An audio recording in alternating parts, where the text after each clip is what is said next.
शुरू करता हूँ अल्लाह के बबरकत नाम से जो नहायत रहम करने वाला है। आज की वीडियो एक ऐसी पाक-बाज़ खातून के बारे में है कि जिनको हमारे प्यारे नबी मोहम्मद मुस्तफ़ा सल्लल्लाहु अलैहि वसल्लम ने 4 अज़ीम औरतों में शामिल किया।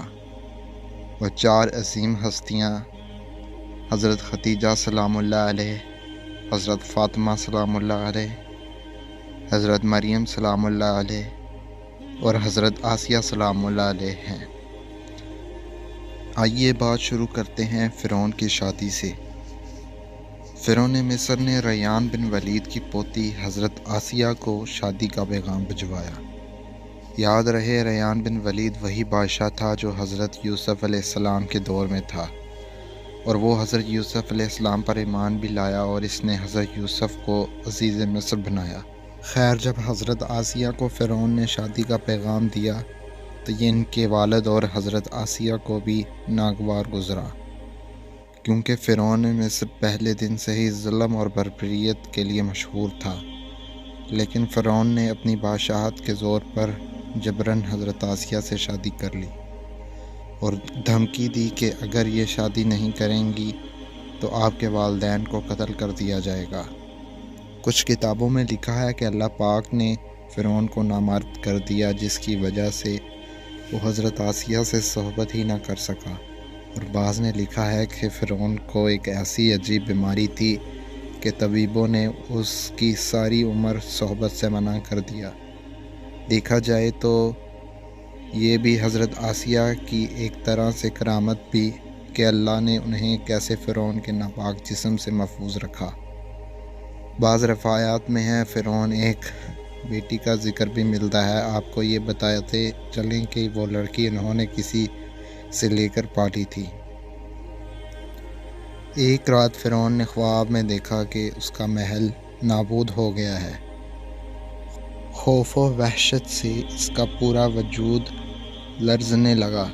इसने नजूमियों को बुलाकर उनसे अपने ख्वाब की ताबीर पूछी। उन्होंने कहा कि अनकरीब बनी इसराइल का एक बच्चा तुम्हारे महल को नाबूद कर देगा। इसलिए फ़िरौन ने हुक्म दिया कि बनी इसराइल में जिसके यहाँ भी लड़का पैदा हो उसे फ़ौरन कत्ल कर दो, लेकिन अगर लड़की पैदा हो तो उसे कत्ल ना करना, ताकि इनकी नस्ल बाकी रहे। जब हज़रत मूसा अलैहिस्सलाम पैदा हुए तो इनकी वालदा ने फ़िरौन के सिपाहियों के डर से हज़रत मूसा अलैहिस्सलाम को एक संदूक में रख कर दरिया में डाल दिया। दरिया से एक नहर फ़िरौन के महल के पास से बहती थी। ये संदूक बहता हुआ इस नहर में चला गया। फ़िरौन ने हुक्म दिया कि इस महल में लाकर खोला जाए। जब संदूक खोला गया तो इससे खूबसूरत बच्चा निकला। कब्ती ज़बान में पानी को दोमो और दरख्त को सा कहते हैं। यह संदूक पानी और दरख्त के दरमियान पाया गया था। इस वजह से हज़रत बीबी आसिया रहमतुल्लाह अलैह ने आपका नाम मूसा रखा। हज़रत आसिया ने जब हज़रत मूसा के चेहरे पर नूर देखा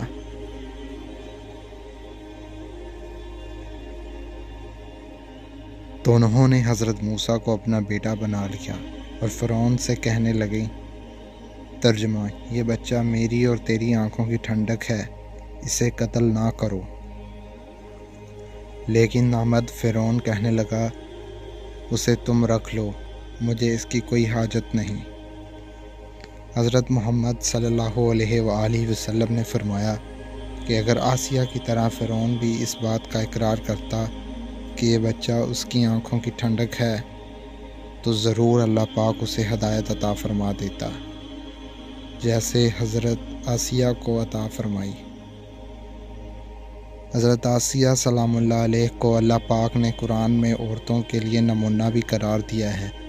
हज़रत आसिया शादी के पहले दिन ही से फ़िरौन के ज़ालिमाना और काफिराना इक़दामात के ख़िलाफ़ पहाड़ बनकर खड़ी रहीं।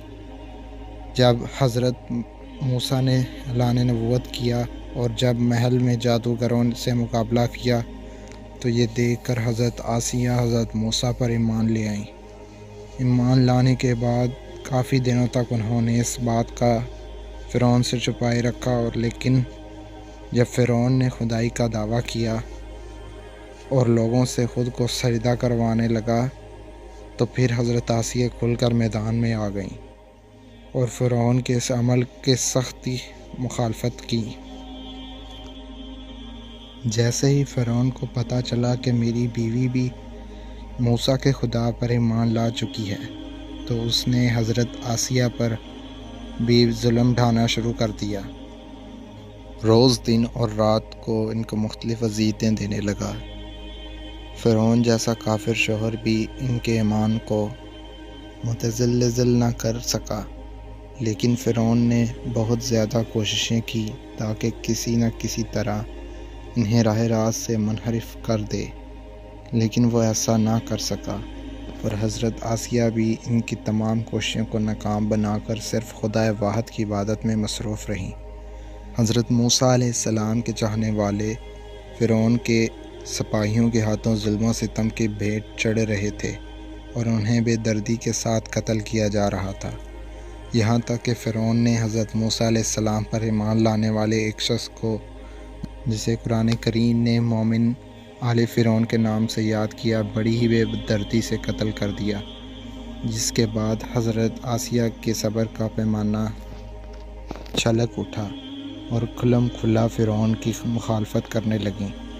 فرعون میں غیظ و غضب کی آگ بھڑک اٹھی۔ اس نے اپنی زوجہ آسیہ کو بہت ہی دردناک طریقے سے اذیتیں پہنچائیں۔ اس ظالم نے ان پر بڑے بڑے عذاب کیے اور ان کو بہت زیادہ مارا اور زدکوب کیا اور چومیخا کر دیا، یعنی 4 کونٹنیوں میں ان کو گاڑ دیا۔ حضرت آسیہ رضی اللہ تعالیٰ عنہ کے چاروں ہاتھوں پیروں میں لوہے کی کیلیں ٹھوک کر چاروں کونوں میں اس طرح جکڑ دیا کہ وہ ہل بھی نہ سکی تھیں، اور بھاری پتھر ان کے سینے پر رکھ کر ان کو ریت پر دھوپ میں لٹا دیا اور پانی بند کر دیا۔ اللہ اکبر! ایک دفعہ ذرا سوچئے تو صحیح دوستو کہ تنو تنہا عورت اور ظالم اور جابر شوہر کا محل ہاتھوں اور پیروں میں کیلیں ٹھوک دی گئی ہیں، گرم ریت پر لٹایا ہوا ہے اور سینے پر ایک بھاری پتھر رکھ دیا گیا ہے، پھر بھی حضرت آسیہ علیہ السلام کا ایمان پر عظیم استقلال کیسا تھا! ان مصائب کے باوجود قائم و دائم رہیں اور فرعون کے کفر سے خدا کی پناہ چاہی۔ ایک روایت تو یہ ہے کہ فرعون نے حضرت آسیہ کی کھال اتار دی اور پھر ان پر چٹان کو گرا دیا۔ اللہ اکبر! آپ کا مزاج پنوار مصر میں ہی واقع ہے۔ تاریخ انسانی میں حضرت آسیہ کا ایمان پر قائم رہنا، ان کا صبر اور عزم و استقلال ایک بہت بڑا درس ہے۔ ان میں کوئی شک نہیں کہ عورت کے اندر اتنی طاقت موجود ہوتی ہے کہ وہ ہر طرح کے ظلم و ستم کے آگے پہاڑ بن سکتی ہے۔ اللہ پاک سے دعا ہے کہ ہم سب کی بے حساب مغفرت فرمائے۔